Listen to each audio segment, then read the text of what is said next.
What's up guys, Houndish here, and today I've got a quick update about Destiny 2. It's not going to be a long video, just a quick announcement really. So Luke Smith actually posted on Twitter that Destiny 2's first raid will have a power range of 260 to 280. So that means that the effective power level for Guardians will be between that range. Obviously if you're above 280 then you're going to be absolutely fine. But essentially this gives us the information we need in order to know what level is kind of required for the raid. So the reason that we actually see a power range is that encounters in raids generally kind of scale as you go through the raid. So they'll start off at a lower level and then slowly increase. So if you start out at 260 in the raid, by the time you get towards the end of the raid, you're going to be at more of a disadvantage. But obviously if you were around 260, you're probably going to get some kind of power level increase before you get to those higher level encounters. But something to note, if that is kind of concern to any players,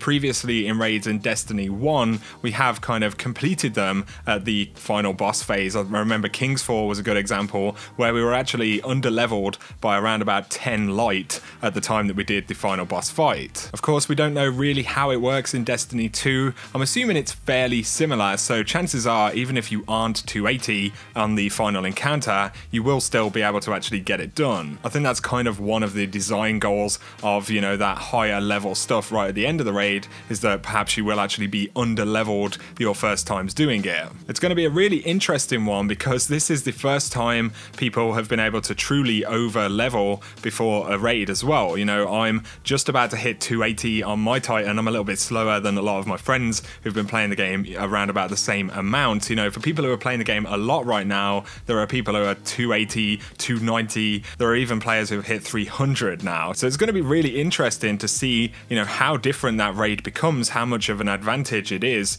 to be at a much higher light level than the raid. Definitely a first for Destiny, but I wanted to talk about light level and stuff just a little bit, seeing as we're talking about it in this video, and just give a few tips. So of course at around about 265, blues and legendaries kind of start to drop off and you rely much more on exotics as well as the quest exotics and luminous engrams to actually level up. So the luminous engrams of course come from weekly flashpoints as well as nightfalls, crucible rewards as well as clan rewards, and they can drop things considerably above your light level by a good few points. So if you haven't got them done this week, at the time this video is going out there is just a few hours really until reset happens, so try and get them done if you can. But obviously we also get the benefit of an extra reset before the raid actually drops, and moving between around 265 up towards 280 can be pretty slow, but once you get past that 280 barrier you'll start being able to actually use mods a lot more. So legendary mods that you can pick up from the gunsmith, and these can improve levels of legendary gear by 5 points. When you get exotics as well, they have mods that improve gear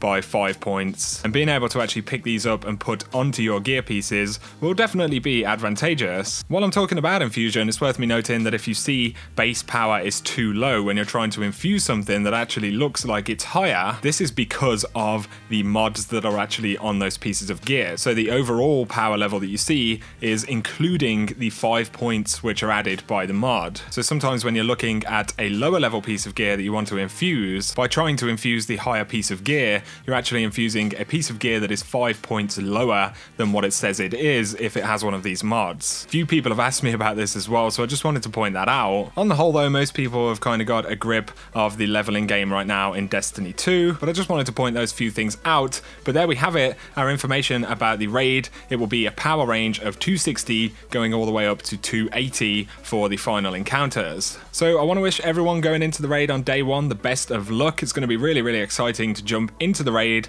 and see what Bungie have done. If you've enjoyed this video though, a like is appreciated below guys. Let me know any thoughts you have on this stuff, and if you're new to the channel be sure to hit subscribe to see a lot more Destiny 2 content. But for now, have an awesome day.